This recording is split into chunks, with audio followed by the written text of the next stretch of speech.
Hello everyone, इस series को शायद आप बहुत दिनों के बाद देख रहे हैं और जाहिर सी बात है कि कुछ दिनों तक ये सीरीज़ बंद रही थी। इससे पहले हम लोगों ने 32 पार्ट तक इसको कवर किया इस बुक को। जो लोग पहले से हमारे चैनल के साथ जुड़े उनको पता होगा ये सीरीज़ पहले चल रहा था, तो बीच में इसको रोका गया था और एग्ज़ाम्स का डेट अब आ चुका है, तो इस सीरीज़ को हम लोग कंप्लीट करेंगे ताकि आने वाले एग्ज़ाम्स में आपको यहाँ से क्वेश्चंस देखने को मिले और एक तरह से कह सकते हैं कि रिवाइज़ भी आपका हो जाएगा। ठीक है, तो इस वीडियो को एंड तक देखिएगा और अगर आपने इससे पहले के बाकी के पार्ट्स को नहीं देखा है तो प्लेलिस्ट जा कर के चेक कर सकते हैं, वहाँ पे आपको सारी वीडियो मिल जाएगी। तो इससे पहले हम लोगों ने बहुत सारी चीज़ों को कवर कर लिया। फिलहाल हम लोग का चल रहा था पॉलिटी, तो पॉलिटी में हम बात करने वाले हैं भारतीय संसद। तो इस वीडियो को एंड तक देखिए। तो चलिए शुरू करते हैं। तो सबसे पहले बात करते हैं, टॉपिक का नाम क्या है, भारतीय संसद। ठीक है, भारतीय संसद से संबंधित सबसे पहले अगर छोटा सा पॉइंट की बात करें तो ध्यान रखिएगा, इससे छोटा सा एक ट्रिक मैं आपको कह सकता हूँ, सरल याद रख सकते हैं। सरल से मैंने आपको कई बार बता चुका हूँ। देखिए, स का मतलब 79 यहाँ पे रखिए, याद रखिए, और र का मतलब हो गया आपका 80, याद रखिए, और ल का मतलब 81। यानी कहने का मतलब कि 79 जो है संसद का गठन इसके तहत, 79 के तहत। र का मतलब राज्यसभा का गठन अनुच्छेद 80 के तहत और लोकसभा का गठन अनुच्छेद 81 के तहत होता है। तो ये छोटा सा पॉइंट याद रखना है। अगर हम बात करें यहाँ पे भारतीय संसद के अंतर्गत कौन कौन सी चीज़ें आती हैं, तो भारतीय संसद के 3 अंग माना गया है, राष्ट्रपति, राज्यसभा और लोकसभा। लेकिन ध्यान रखिएगा कि राष्ट्रपति जो होते हैं वो दोनों में से किसी भी सदन के सदस्य नहीं होते, ये याद रखना है। पहला पॉइंट यहाँ पे कह रहा है कि राज्यसभा को उच्च सदन कहा जाता है, बिल्कुल सही है, इसको अपर हाउस के नाम से जाना जाता है। और साथ ही साथ एक और नाम इसको दिया गया, राज्यसभा को बुजुर्गों की सभा के नाम से भी जाना जाता है। जबकि लोकसभा जो है वो निम्न सदन के रूप में जानी जाती है और राज्यसभा एक अस्थायी सदन है, इसको कभी भी भंग नहीं किया जा सकता है, ये याद रखिएगा। राज्यसभा के 1/3 सदस्य जो होते हैं वो प्रत्येक 2 वर्ष के बाद अपना कार्यकाल पूरा करके सेवानिवृत्त हो जाते हैं। और अगर हम बात करें कि राज्यसभा के सदस्यों का कार्यकाल कितना वर्ष का होता है, तो टोटल 6 वर्ष का होता है। नेक्स्ट पॉइंट ये कह रहा है कि राज्यसभा के 12 सदस्य राष्ट्रपति द्वारा मनोनीत किए जाते हैं। राज्यसभा के सदस्यों के लिए न्यूनतम आयु कितनी होनी चाहिए, 30 वर्ष। यानी राज्यसभा के सदस्य बनने के लिए न्यूनतम आयु 30 वर्ष होनी चाहिए, जबकि लोकसभा के सदस्यों के लिए न्यूनतम आयु सीमा रखी गई है 25 वर्ष। तो ये 2 पॉइंट्स बहुत इंपॉर्टेंट है। सामान्यतः लोकसभा का जो सदस्यों का कार्यकाल होता है वो 5 वर्ष का होता है। राज्यसभा के सदस्यों का जो निर्वाचन होता है वो विधानसभा के निर्वाचित सदस्यों के द्वारा अनुपातिक प्रतिनिधित्व पद्धति के अनुसार एकल संक्रमणीय मत के द्वारा होता है। बस यहाँ पे आपको ध्यान रखना है कि राज्यसभा के सदस्यों का निर्वाचन कहाँ से होता है, विधानसभा के निर्वाचित सदस्यों के द्वारा। ये पॉइंट्स बहुत इंपॉर्टेंट है, याद रखिएगा। चलिए फिलहाल बढ़ते हैं नेक्स्ट क्वेश्चन की तरफ। और अगला पॉइंट्स कुछ ये कह सकते हैं कि राज्यसभा के उपसभापति का निर्वाचन राज्यसभा के सदस्यों के द्वारा ही होता है। ठीक है, राज्यसभा के उपसभापति का निर्वाचन राज्यसभा के सदस्यों के द्वारा ही होता है। ठीक है फ्रेंड्स, और साथ ही साथ ये पॉइंट आपको याद रखना, जैसे आपने ऊपर में देखा था कि राष्ट्रपति जो होते हैं वो राज्यसभा में टोटल 12 सदस्यों को मनोनीत करते हैं, तो वो सदस्य 12 कौन कौन से हो सकते हैं यहाँ पे आप देख सकते हैं। ठीक है, नेक्स्ट पॉइंट है कि भारतीय संघीय कार्यपालिका में राष्ट्रपति और मंत्रिपरिषद होती है। क्लियर। चलिए नेक्स्ट पॉइंट बनता है कि जवाहरलाल नेहरू के बाद लाल बहादुर शास्त्री भारत के प्रधानमंत्री बने। तो अगर हम बात करें जवाहरलाल नेहरू के बारे में, तो जवाहरलाल नेहरू स्वतंत्र भारत के प्रथम प्रधानमंत्री थे, जिन्होंने 1947 से लेकर के 1964 तक भारत के प्रधानमंत्री रहे। सेकंड नंबर पे बने लाल बहादुर शास्त्री, और इन्होंने 1964 से 1966 तक कह सकते हैं कि प्रधानमंत्री रहे। और अपने कार्यकाल के दौरान ही, यानी कि इनकी मृत्यु 11 जनवरी 1966 को ताशकंद में हो गई थी। अगर हम बात करें फ्रेंड्स की वो यानी कि टोटल हमारे अब तक के इतिहास में कितने प्रधानमंत्री हुए जिनकी मृत्यु पद यानी कि अपने पद पर ही हो गई, वो उस वक्त कार्यकाल में थे, तो वो स्टार्टिंग के ही 3 कह सकते हैं, जैसे कि सबसे पहले जवाहरलाल नेहरू, उसके बाद लाल बहादुर शास्त्री और तीसरी जो कि इंदिरा गांधी जी थी। इन तीनों की मृत्यु जो थी वो प्रधानमंत्री के कार्यकाल यानी कि प्रधानमंत्री के पद पर ही हो गई थी। ठीक है, ये ध्यान रखिएगा। चलिए फिलहाल बढ़ते हैं अगले प्रश्न की तरफ। और नेक्स्ट पॉइंट ये कह रहा है कि भारतीय संसद भारत के राष्ट्रपति द्वारा संसद के दोनों सदनों को एक साथ संबोधित किए जाने के बाद धन्यवाद प्रकट करते हैं। ठीक है, आपको पता है कि दोनों सदनों का जो संयुक्त अधिवेशन बुलाया जाता है वो किसके द्वारा, राष्ट्रपति के द्वारा ही बुलाया जाता है, ये ध्यान रखिएगा। लेकिन यहाँ पे बात कही जा रही है कि भारत के राष्ट्रपति द्वारा संसद के दोनों सदनों को एक साथ संबोधित किए जाने के बाद धन्यवाद प्रकट किए जाते हैं। लोकसभा के सदस्यों का निर्वाचन प्रत्यक्ष रूप से जनता के द्वारा होता है।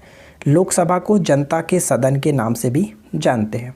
ठीक है, आगे देखिए, नेक्स्ट वन है कि ऐसे व्यक्ति को जो संसद का सदस्य नहीं है मंत्री पद पर नियुक्त किया जा सकता है, परंतु उस व्यक्ति को 6 महीने के अंदर संसद का सदस्य बनना होगा। ये पॉइंट्स बहुत इंपॉर्टेंट है। 6 महीने के अंदर उसे संसद का सदस्य बनना अनिवार्य होगा। भारत की भूतपूर्व प्रधानमंत्री श्रीमती इंदिरा गांधी मोतीलाल नेहरू की पुत्री थी। वो इतना इंपॉर्टेंट नहीं पॉइंट्स बनता है, बस ध्यान रखिएगा, ठीक है। इनका कार्यकाल अगर हम बात करें तो ये याद रख सकते हैं, इनका कार्यकाल 1966 से 1977 तक था, ये ध्यान रखिएगा। अच्छा, प्रथम आम चुनाव अक्सर पूछा जाता है कि कब हुआ था, तो प्रथम आम चुनाव याद रख सकते हैं कि 1951 से 1952 में संपन्न हुआ। नेक्स्ट पॉइंट है कि भारतीय राजनीतिक व्यवस्था में कार्यपालिका विधायिका के प्रति उत्तरदायी होती है। ये भी पूछा जाता है कि भारतीय राजनीतिक व्यवस्था में कार्यपालिका किसके प्रति उत्तरदायी है, तो विधायिका के प्रति उत्तरदायी है, ठीक है। नेक्स्ट पॉइंट है कि संसद के संसदीय स्वरूप में संसद को वास्तविक शक्तियाँ प्राप्त की गई है। अब यहाँ पे कुछ पॉइंट्स है, जैसे कि लोकसभा में अधिकतम 550, वर्तमान में लोकसभा में कुल सदस्य जो कि 543 सदस्य हो सकते हैं। यहाँ पे एक छोटा सा पॉइंट है, ध्यान रखिएगा। जैसे आपको पता है फ्रेंड्स कि पहले 2 लोकसभा में मनोनीत किए जाते हैं एंग्लो इंडियन सदस्य राष्ट्रपति के द्वारा, लेकिन 104वें संविधान संशोधन अधिनियम 2019 के अनुसार अनुच्छेद 334 में संशोधन द्वारा लोकसभा और राज्य विधानसभाओं में मनोनीत किए जाने वाले एंग्लो इंडियन सदस्यों के मनोनयन की जो व्यवस्था थी उसको समाप्त की जा चुकी है, ठीक है। तो ये ध्यान रखिएगा। एक छोटा सा पॉइंट यहाँ पर भी पढ़ सकते हैं कि संसद में सामान्यतः आम बजट 28 फरवरी को पेश किया जाता है, किंतु वर्तमान में इसे 1 फरवरी को पेश किया जाता है। राज्यसभा की अधिकतम सदस्यों की संख्या 250 होती है। शून्यकाल के बारे में आपको पता होगा, शून्यकाल जो कि जिसको 0 आवर के नाम से जाना जाता है, 12 से 1 तक 1 घंटे का समय होता है। अगला प्रश्न है कि अध्यक्ष यानी लोकसभा के जो स्पीकर होते हैं, लोकसभा में सिर्फ मतों की संख्या बराबर होने पर, जिसको टाई कहते हैं, टाई होने पर ही अपने मत अधिकार का प्रयोग कर सकते हैं, ठीक है। श्रीमती इंदिरा गांधी जब भारत के प्रधानमंत्री बनी तो भारत के राष्ट्रपति कौन थे, डॉक्टर सर्वपल्ली राधाकृष्णन, ठीक है।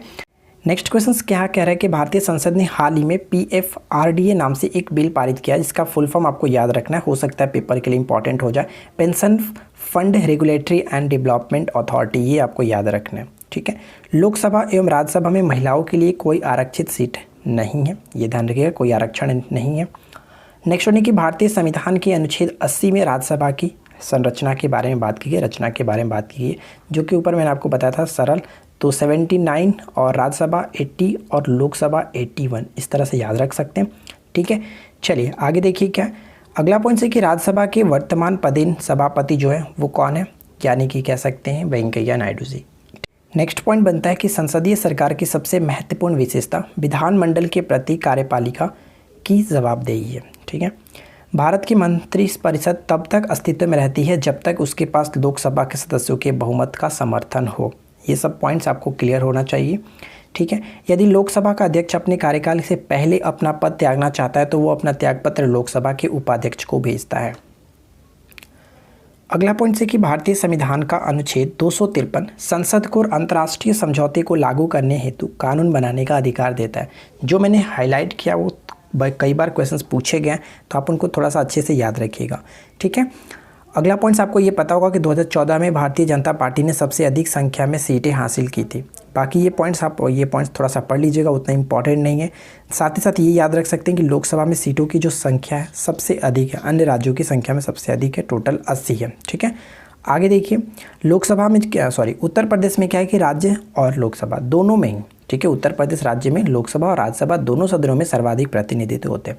यहाँ पे एक पॉइंट्स देखिए इंपॉर्टेंट है, जैसे बिहार के संबंध में पूछा जा सकता है, बिहार के लोकसभा में सीटों की संख्या कितनी है 40, राज्यसभा में पूछा जाए तो राज्यसभा में याद रख सकते हैं 16, विधानसभा में पूछा जाए तो विधानसभा में 243 यानी कि 243, और वहीं विधान परिषद में पूछा जाए तो विधान परिषद में 75 सीटें बिहार की है।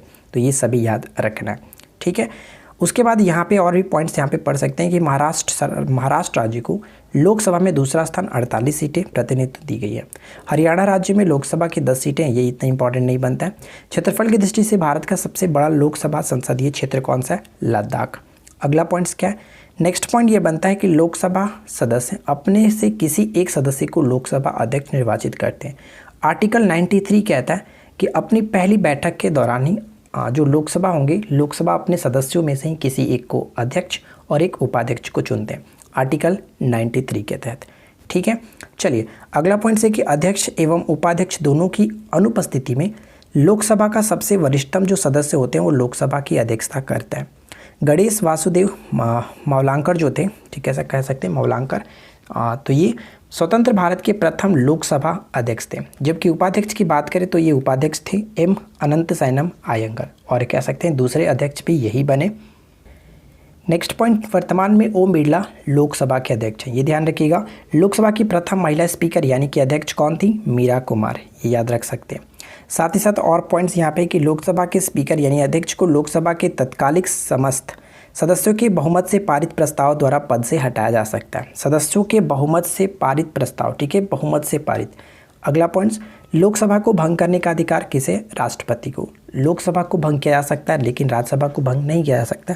लोकसभा को जो राष्ट्रपति भंग करते हैं किस आर्टिकल के तहत? 85 के तहत, ये याद रखिएगा। भारतीय संविधान के अनुच्छेद 249 के द्वारा राज्य सूची में राष्ट्रीय महत्व के विषयों के संबंध में विधि निर्माण की शक्ति संसद को है। तो आपको पता है कि जो 7वीं अनुसूची है उसमें 3 सूचियों के बारे में बात की गई है। 7वीं अनुसूची में 3 सूचियाँ, केंद्र सूची यानी कि संघ सूची, राज्य सूची और समवर्ती सूची। संघ सूची केंद्र सरकार खुद बनाती है, राज्य सूची अपना राज्य बनाती है, समवर्ती सूची दोनों के साथ मिलकर के होता है। लेकिन यहाँ पे एक आर्टिकल आता है 249 के तहत, अगर संसद को ऐसा लगता है कि राज्य सूची में जो विषय की बात की जा रही है वो राष्ट्रीय महत्व के विषय में संबंध में है तो वहाँ पे विधि निर्माण की शक्ति संसद को होती है। ठीक है, तो ये ध्यान रहेगा। आर्टिकल आपसे पूछा जाता है कि अक्सर ये किससे संबंधित है? 249। चलिए नेक्स्ट पॉइंट है कि लोक लेखा समिति। ठीक है, लोक लेखा समिति के अध्यक्ष लोकसभा अध्यक्ष द्वारा मनोनीत किए जाते हैं। वर्तमान में कौन है लोक लेखा समिति के अध्यक्ष? अधीर रंजन चौधरी। चलिए अगला पॉइंट देख लीजिए। अगला पॉइंट है कि भारत के प्रधानमंत्री को संसद सदस्य होना जरूरी नहीं है, परंतु 6 माह के भीतर उन्हें संसद सदस्य बनना होगा। ये अनिवार्य होता है, 6 माह के अंदर संसद सदस्य बनना होगा। जातियों और जनजातियों को अनुसूचित जाति या फिर अनुसूचित जनजाति करार देने का संवैधानिक अधिकार संसद को प्राप्त होता है। ठीक है, बाकी यहाँ पे इंपॉर्टेंट नहीं है। तो यहाँ पे आज हम लोगों ने छोटा सा पॉइंट्स कवर करने की कोशिश की है। उम्मीद करता हूँ कि आप लोगों को आज का ये वीडियो अच्छा लगा होगा। यहाँ पे देखिए, ये बुक आपको इस तरह से कह सकते हैं कि रिविजन्स के पर्पज़ से काफ़ी इंपॉर्टेंट है। अगर आपके पास बुक है तो आप बुक से पढ़ लीजिए, कोई प्रॉब्लम नहीं। जिनके पास बुक नहीं है तो आप हमारे इस वीडियो के थ्रू कुछ क्वेश्चंस को यहाँ पे पढ़ करके समझ सकते हैं, और हो सके तो अगर आप इसका डिटेल पढ़ना चाहें तो आज आप जा करके किसी और बुक से इसके डिटेल में पढ़ सकते हैं भारतीय संसद से रिलेटेड। लेकिन यहाँ पे मोस्टली इंपॉर्टेंट क्वेश्चंस को कवर किया जा चुका है। ठीक है, तो चलिए आज के इस वीडियो में इतना ही। मिलते हैं नेक्स्ट क्लास में। Thanks for watching, keep watching, keep learning, have a good day.